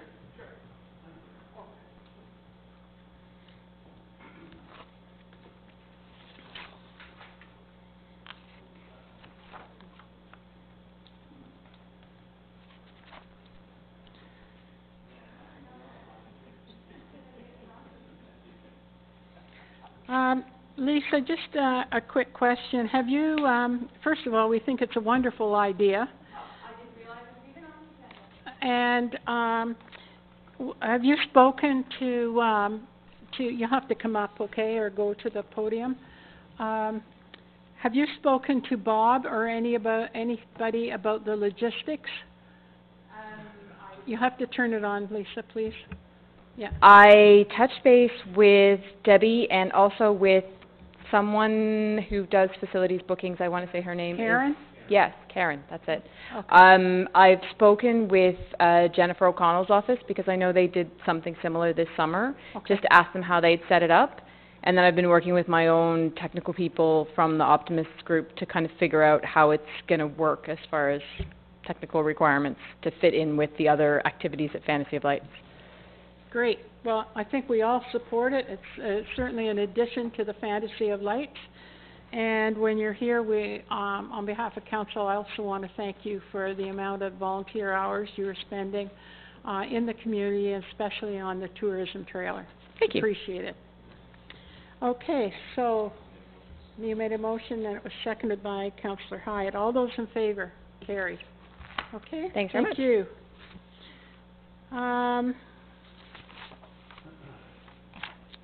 Committee reports, we have general purpose, number 19 and number 20. Councillor Hyatt, second it. Move 19 and 20. Thank you. And Councillor Bryan. All those in favor? Carried. Reports, DS 6317. In case you were wondering where this is, it's the TD Bank. Okay? It didn't say that through any of the reports, and it was sort of elimination for me to figure out what it was. Yeah. Yeah. Okay, so, move, Mayor O'Connor? sure. So the TD Bank leases that from Vince's, I take it. Is Vince's owns property? No. What's Brian, what's his name's name? Brian, who owns Vince's? What's his name? Oh. No, Brian, We all know. Yeah. well, isn't he the one that's leasing the property in the report? Brian John. Oh, because I would just I just thought it was sort of a strange circumstance that they built this standalone building there, and they're on a 20-year lease on the property? Anyway. Yeah. All right, as long as I understand that's the deal, and it looked like Brian John, who owns Vince's, was the one that was leasing the property. Right. Is that the deal? Well, I don't remember that. Okay. So, Liz has a recommendation there, moved by Councillor Barton and Councillor Bryan. All those in favor? Carried. Report to Council TR 4717 on your addendum of Donna Condon regarding the Everton Estates, letter of credit reduction. Councillor Malloy and Councillor Hyatt, do you have a question? There was, there was a retaining wall added after the fact, Ingrid, along that stretch. It's too bad Ben isn't here tonight. I would ask him the same question. I'm not sure I understand what you're saying. What do you mean? Are you saying that... Who would be responsible for that retaining wall? Okay, we'll have to get back to you, but what the letter of credit reduction is that it's coming from our engineer saying that they've done enough work in order to have the letter of credit Maybe reduced. I'll ask Ben. I'll just... you're just interested in the liability of it? Well, it's right on the lot line. Sure, we can find out. Yeah, okay. It's huge, too. Okay, so you will get back to, Council then with that? All right, so we do have a motion to support the recommendation of the treasurer. All those in favor? Carried. Report 4717 of Debbie LaRue, Director of Legislation Services, regarding carpet replacement. Just one question, Debbie. Where is this firm from, the one that you're recommending? They're from Uxbridge as well? Yeah, they're from Uxbridge. Where are they located? No, it's not. The I can't remember the street. Okay. Okay, thank you. Anybody have any questions? No. What did you say? I didn't hear you. He asked what color, she said multi. Multi. Okay. Multi. Right. I don't know whether that's like malted or multi. Could look like that on the screen. Okay, moved by Councillor Bryan and Councillor Barton. All those in favor? Carried. We have a number of bylaws.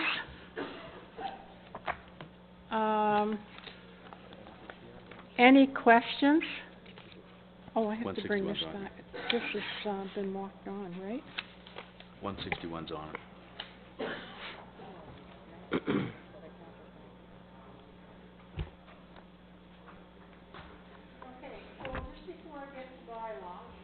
We do have a piece of correspondence that was walked on this evening from the Rotary Club of Uxbridge regarding the bicycle pump park, and they are asking for our support of $75,000 towards this project. And I guess why the request is coming in is at this time is that the Trillium grant application has just opened up again. They were off for a year, so I am going to suggest, and only suggest to council, that we cannot commit $75,000 at this point, but we could supply a letter, if council supports this, saying that council has put the request for deliberation for the 2018 budget. That letter could go in with the application, I'd support that. I'll so make that motion, they, yeah. so that we aren't holding them up.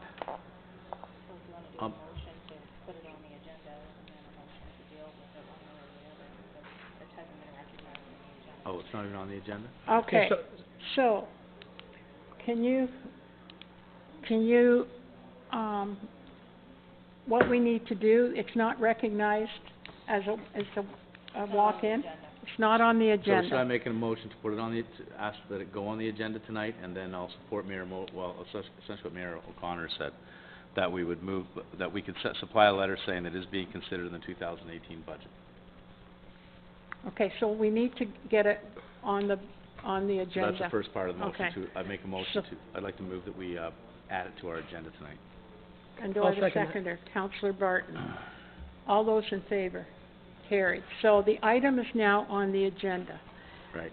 So I'm suggesting that a letter, since we cannot commit the 75,000 because it has not gone through a budget process, that we write a letter of Recommending that it be, recommendation to the Trillium application that can be included, that money is, being referred to the 2018 thank budget. you. Okay, Councillor Barton. Yeah, this is the question through you to Ingrid. Ingrid, what do you think the chances of us getting this grant application through Trillium approved without committing the money? My experience with Trillium is that they're looking for the majority of funding to be secured. The challenge is there's a lot of competing interests, and it's very difficult to go through the lengthy process of awarding or getting close to awarding a grant if you haven't got those funding commitments in place. All I'm saying is it may be a risk to the application, but it will satisfy the application moving forward. I would think, though, that it would be fairly clear to Trillium that the funding is not secured. But can I just say that every council is going to be in the same position. If they opened up Trillium, just opened it up again, that there's going to be a lot of projects out there waiting for this opening that haven't secured because we had no idea when the opening was going to happen. Maybe I can comment on that. If you'll recall with the splash pad and also with the skate park, those projects were really well planned out, and they actually had funds. Not only were they identified in the rec master plan, but we already had partners in place for those two projects. So long before the Trillium announcement and the window became open, not only did we have that position already in the budget, so by the time when the application intake was available, we already had things organized at this end. With this particular one, we don't have it scheduled on our budget. We don't show it in our long-term capital forecast, and we also don't show it in our Parks Master Plan. Even though it shows up on the Master Plan map as the one consulting company, in the new Parks Plan, the Master Plan that's coming out, it's not shown in, I believe, to 2021, so it's not on the radar. So that's something that does play into it because, as you're asking, you know, it's a probability thing that will probably be asked about, right? Councillor Mayor, Malloy. And it is, realistically, it's unfair to walk a $75,000 commitment on when we have $75,000 committed from Rotary, and that's the only commitment that there is out of this whole project. To walk it on tonight, I think it's unfair to the project, and it's unfair to ask us, quite frankly. I mean, well, you know how do you vote on something like this, sort of out of the blue, and it's like the gun to our head, we got to do this by this time, and quite frankly, we heard about this project a year ago, and it's unfortunate that some of this wasn't put together before then. I know they're volunteers, but it's a lot to ask of us to come up and commit to another $75,000 when that leaves another $225,000 outstanding that hasn't been committed. Well, I'm just trying to That's all I'm find. saying. I I'm think just we're trying being as to fair as find we can be, a I way think, so. that we can accommodate it. I don't know how else we can accommodate them. Well, in fairness to the group, they've been in here 3 different times, each time asking for council to dedicate $75,000 to the project and match the Rotary's funding. And we were always saying, you know, we would be the last 75 in. But unless we commit, we'll never get the Trillium funding. So here's a chance for us to get a $400,000 project for $75,000. I don't agree. We've had a whole pile of different presentations from them. Some of them they wanted to borrow the money from us. They've been different presentations every time. I wouldn't say that they've just come cut and dried like this. I mean, there's an awful lot of money outstanding here, and to walk in and just say, on a night like tonight, it's not even on the agenda, and just to say, here, come up with $75,000 tonight, I don't think that's fair. And I don't think it would be responsible for us to jump in on it. Is there a commitment from the Optimists? Well, and there's another $75,000 that's going to come from the public somewhere. Or, I mean, I don't know. They may have done a proposal a year ago, or a year and a half ago, but it's a lot of money still. I think we should have had another proposal, just getting exactly into what their odds are and collecting money from the other people as well. I think we've done what we can do, and I think we're supporting them as best we can. Let's take the budget. Let's do it. Your mic's off. I mean, I think we're doing the best we can do, but let's take the budget and do it like every other process. We don't pre-budget items, and it's not fair to assume that you can come in on one night without notice and say, here's $75,000, when we have people lined up, like your cycling proposal, we have it going to the 2018 budget. We don't just vote on it that day, it goes to budget, that's the process.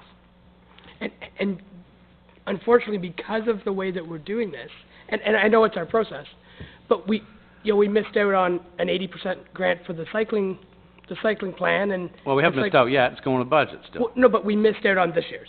Okay. So by us running the council like this, maybe unlike other municipalities that are taking advantage of these grants, it puts us in a tough spot because we're not getting funding when we could. That's the issue. I don't think it is. If we stuck our neck out and committed this type of funding, we've got about $20 million every year. If we decided this was an important project for us, then we could move forward. Which we haven't decided yet, quite frankly. And I understand. I'm just saying, occasionally we get an opportunity for significant funding. This is one of those. And by us always waiting for budget, we miss out on these opportunities. That's all. I was going to say, I think we can, if you want, you can clean this up a bit. So basically, a letter would go to them saying that that you would agree to have this facility located on township property, because that's the one piece that they need. So that puts us into a collaborative agreement. But where we're not collaborating at this point is we're not collaborating on financing it. What you're saying is basically that it will be pushed to the 2018 budget discussions, and that the township would be in a position to know whether or not they're going to put funds into this in probably February of 2018. Then that gives Trillium a bit of an understanding too on where that project sits. If it goes in now in October, they may not make any decision on it until probably the new year. And so it may be okay, but that is the challenge with the application right now. If they turn these things around like they have in the past on a 2 to 3 month basis, you won't have budget approved by then anyway, right? So you may be almost better off to wait and say that you're going to budget to do it in 2018, or you're going to have that discussion in 2018, and that you budget the money and it gets approved, let's say, in February or March, and then an application is made again in October of 2018. Then you've got everything solidified. You've got your funding lined up, you know you're in, and then they can make an application with all of that certainty in place. That is the risk, and I would worry that you send an application and sometimes that's not completely solidified, and it gets its look, and then the next time it's solidified, you know, we've seen this application once before, so it may be the risk to that grant. You know, in as much as I get what Councillor Barton is saying, I think at this day we have a process, we have to follow the process. I think what Ingrid is saying makes perfect sense.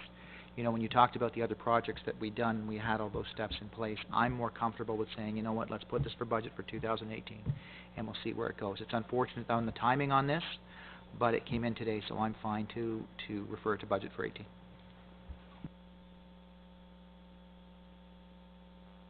Through you to Ingrid, you just mentioned a minute ago that this does not appear in the new Master plan? If you take a look at the document that we have, the new master plan, there are, I think it's page 54 in the document, in the draft document, it lists the capital projects that are going to be done at the Fields of Uxbridge from 2017, I believe it is, to 2021 or 2026, whatever the number is. And it doesn't list the pump park as being on it. It's not But in there. that is probably... Does Trillium look at that when they make their... Well, I think that, and I did speak with Councillor Barton about this, that there may be a bit of a challenge with that, and that is that plan is not solidified yet, and it may be something that needs to get into the plan. It references the Pump Park Committee, and it shows the pump park on the master plan document, which is basically that tabletop exercise that shows space being reserved for the pump park, but it doesn't show up in the short-term funding requirements for the site, because that document speaks largely to servicing of the site, you know, basically getting all of the infrastructure in place so that the new pool can go there, and deals with a lot of the logistics of the site, which we're into now, and that seems to be what that plan is looking at. But would they look at that plan to see, is that a priority for I don't the remember towns? really a lot of discussion on the pump park at the public meeting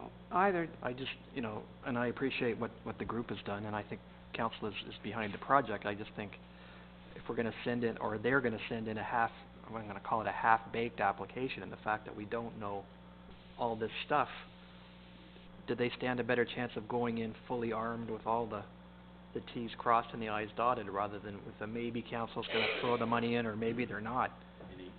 In 18, you know what I mean? Well, and I think... I'm asking you, No, no. because you deal with Trillium all Yeah, the time. but in speaking with Councillor Barton, I think that was the conversation we had on Friday, is that should come out when there's still in draft form, and there will be another public meeting on it. That's the kind of message the consultants need to hear. To Councillor Hyatt's point, to show it on a master plan tabletop exercise, and then to see a document that's also produced that talks in the master plan about the pump park, it does bring more credibility to the application. So it really does need to be looked at. They would have a better chance of success doing it that way. So how does council wish to deal with this? No? I can't make motions.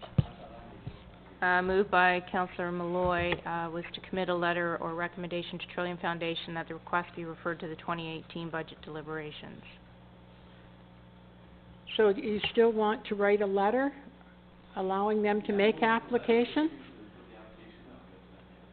Okay. And allowing it on our property, right? Okay.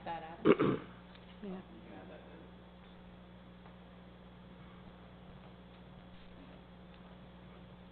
Do you still sit on that committee, Dave? Yeah. You might want to take this discussion back and say that, you know, they may stand a better chance of approval if they get all their T's crossed and their I's dotted. I'm not against them applying now, but I think if they have a better, stronger application, they may have a better chance of success. Does that make sense? It completely makes sense. And here's the issue. This committee has been sitting dormant because there hasn't been funding in place. It showed up in August. The only people that could apply would be Rotary. That is happening now. Unfortunately, it took longer than they hoped to get that in. So now we've got a volunteer group that are offering $75,000 to basically council to make this project happen. I'd like to put a friendly amendment. I'm guessing it won't be accepted. That I don't have a seconder yet, so. You do now. Okay. So that we fund this to the $75,000 to pre-budget approval, and support this project so that we have the best possible chance of getting access to the Trillium $150,000. I wouldn't support that friendly amendment, but, and I think if you want, I think on Councillor Hyatt's comment, if you want a successful application, I think the application should be in 18 when you can say, optimists are in for 25, this group's in for 55, we have the funding, give us 150. I think that's the best way to treat this project, to treat them fairly. I think to treat them half-assed the way we're doing it right here tonight, rushing it through, I don't think that's treating them properly. If to give them a good chance, do it properly. And I get that, but if Rotary are asking for our support with this application and handing us $75,000, I think it's unfortunate that we don't support it the way they've asked us to. Because we do have a different process No, here, and there's a good reason for that. No, So, yeah. I get it both ways, but Rotary are asking us to support it, so I'm going to struggle to vote against the pump park. Well, I don't think, I think, but No, you no, know no, what? me, 'cause Don't I- anybody walk out of this council chambers tonight thinking that we do not support a pump park, because that would not be true. I think all we're caught up in is a process, and what is the best way to achieve getting the money that you're applying for? Is it to put in a application that isn't complete and is going to leave some questions? Or is it better to wait until 2018 when it's opened again and put in a totally complete application?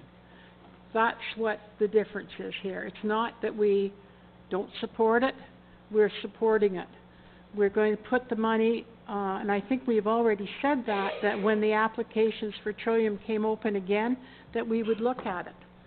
So, but I don't walk away from here saying that we don't support it. Yeah, just one point to what I was saying before. There is an advantage with a 2018 application. If council were to approve the pump park in 2018's budget, it would be known, let's say, in February. So no application is in, and the application process starts again in the fall of 2018, as I understand it.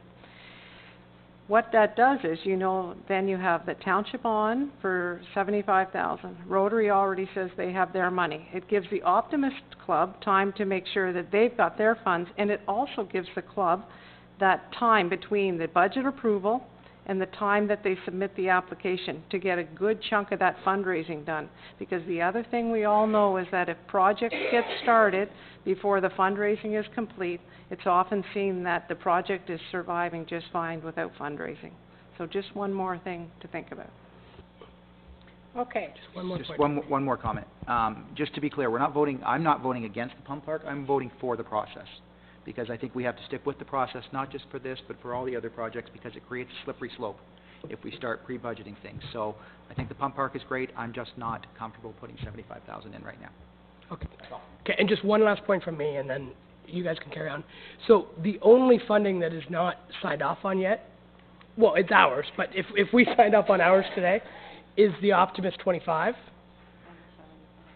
And the 75 fundraising. Oh, yeah, but that's... No, but that was, we didn't plan on having that. That won't really get any traction until there's 150 from Trillium. Because unless we're somewhere close to the target, we didn't even want to push and raise money for something that we were short $300,000 and some odd on. So the Optimist 25 for this application, and I'll put 5 personally in. So I'll put 5,000 towards this. So now it's only 20. So, okay, so we do have an amendment. Do we have a seconder for the amendment? The amendment. Financing. Pre-finance. Pre-budget. Okay, so you don't have a seconder, okay? So on the motion, we have a mover and we have a seconder. All those in favor? Those opposed? Okay, motion's carried. So the process is that this will be part of the 2018 budget. I believe, Pat, it's already in Donna's books, okay? And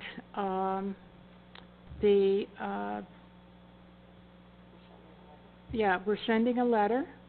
So if they wish to move forward with the application today, saying that you have permission to use our property and that the township is considering the,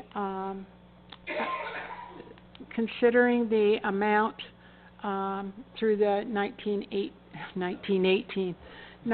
2018 budget. Okay? Questions? None? All those in favor? Carried. Okay. There's water right there. There's water right beside you. Okay, bylaws, please. I have the bylaws. Bylaws requiring 3 readings, first and second reading. Moved by myself, second by Councillor Hylett, that leave be granted to introduce bylaws number 2017-146 to 2017-161, and the same be read a first and second time. All those in favor of first and second reading? 129? 149? Yeah. So, that leave be granted to introduce bylaws number 2017-146 to 2017-148, and 2017-150 to 2017-161. Okay, all those in favor? Questions? Leave be granted for Third reading.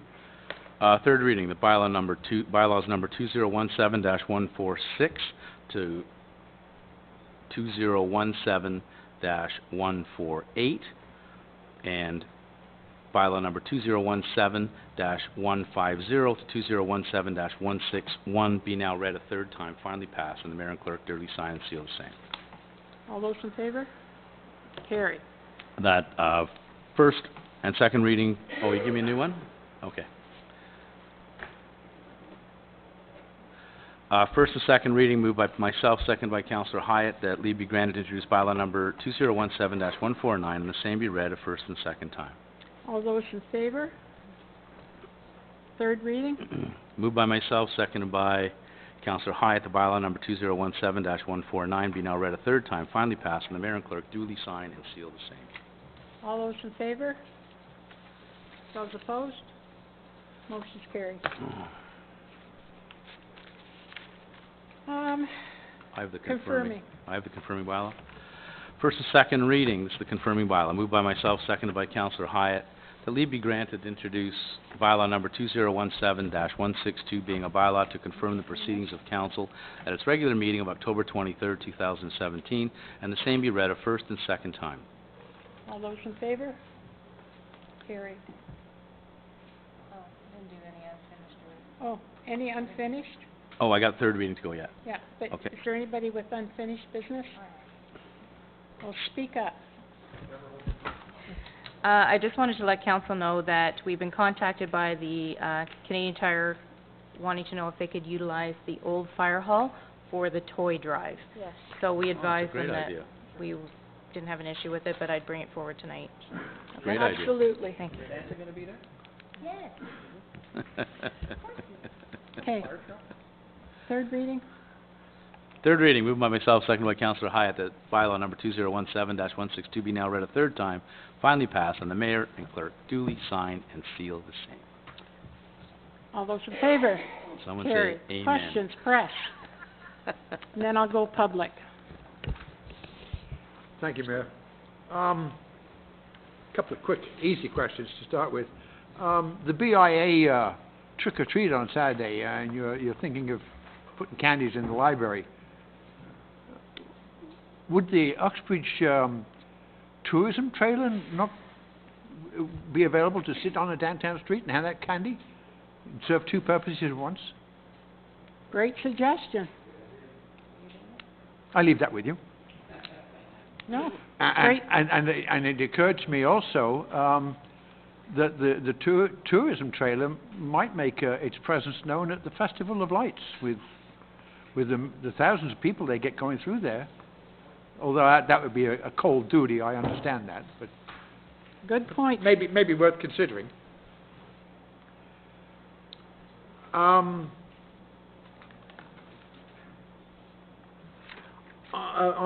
Bev Northeast's presentation, she mentioned electric cars. We had a presentation here not that long Excuse me ago. just for a minute. Did you have any questions that you want to ask? No? Okay, no problem. We had a presentation not long ago from, I think, George Pratt's son about small electric cars being used in town. That's still under review, is it? Yes, it is. Yep. Director of Public Works is supposed to be coming back with a report. And is council aware of any plans by anybody, established or otherwise, to bring in electric charging stations into Uxbridge? We had that presented to us last year or the year before. We applied for 2, and we didn't get them. Applied to who, ma'am?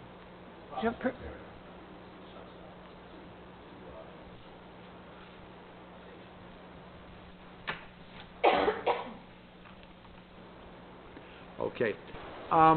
Thank you. On correspondence, well, from the region about the cannabis. I hope you can answer this for me, Mayor. They say that the region wants to work with lower tier municipalities to create a single bylaw related to recreational cannabis.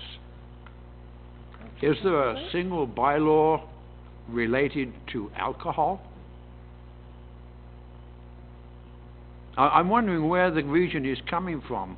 They seem hell-bent on doing everything they can to throw roadblocks into this legislation. If there's no such thing as a single region-wide bylaw affecting the sale or use of alcohol, why should there be one for cannabis? Well, I think that it's, and maybe staff can address this better than me, but just my take on it is it better that there be one bylaw for the 8 municipalities versus 8 municipalities having their own bylaw, and the police are trying to, or whoever is going to be policing it, okay, they have 8 different ones to look at, and that, I'm just throwing that out. Yeah. And they go on further to say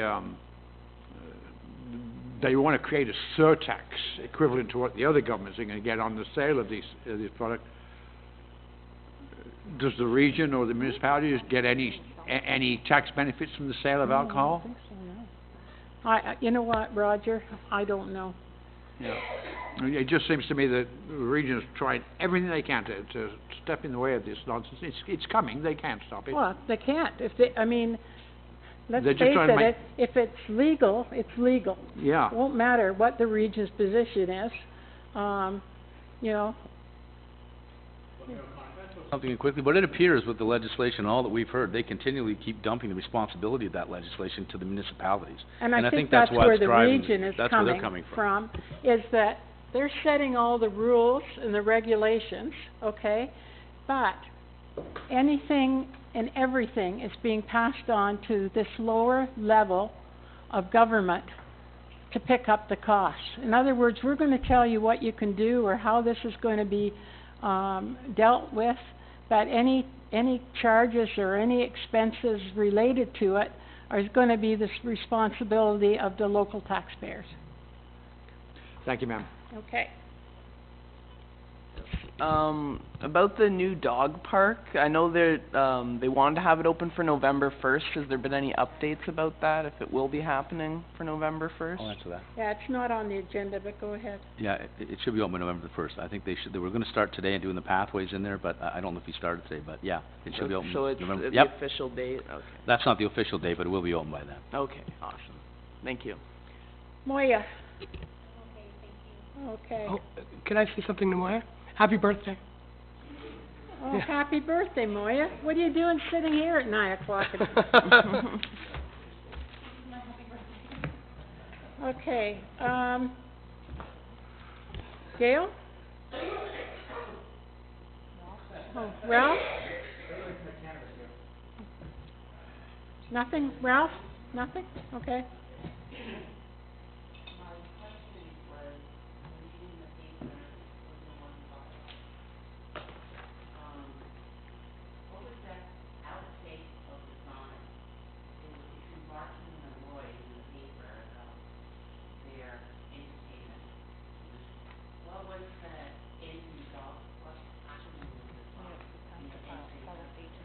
We passed the policy tonight.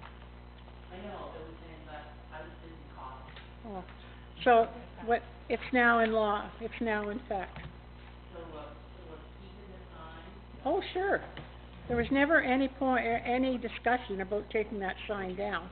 It was about the graphics, the color, the amount of time that the advertisement would be up and that sort of thing. Pardon me? They're allowed up to 4 lines, and it's up to 8 to 10 seconds. And we'll review it again, in 6 months. And also the use of the colored background. I noticed when I went by, today again, it was so bright that I couldn't read the lettering on it, so. I haven't gone over the policy yet with Karen until tonight. Now that it's passed, I'll go over with it tomorrow, I plan.